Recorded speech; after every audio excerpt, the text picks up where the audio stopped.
Bakit may body reaction o healing reaction yung katawan natin kapag kumakain tayo ng mga herbal, natural, o yung mga food supplement? At yan nga, yung mga pagkain natin na sariwang prutas at gulay. Isa lang po yung dapat nating maintindihan.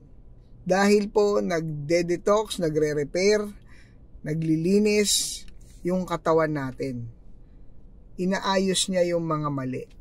Ang problema lang, natatakot tayo, akala natin trigger or akala natin napapasama tayo. Kasi nga po, halos kuminsan parehas ng nararamdaman yung nakakasama sa katawan at yung nag-aayos ng katawan. Dapat nga po pag may mga nararamdaman tayong mga reaction, maging masaya tayo at mag-celebrate natin dahil inaayos ng katawan yung sarili niya. Kailangan lang bukas yung isipan mo, naintindihan mo para hindi ka punong-puno ng takot na imbes na madala ka or lalong masira yung katawan, maituloy-tuloy mo pa to. Ito po yung kailangan ng katawan, yung natural, kaya hindi natin dapat katakutan at dapat naintindihan natin na talagang merong body reaction.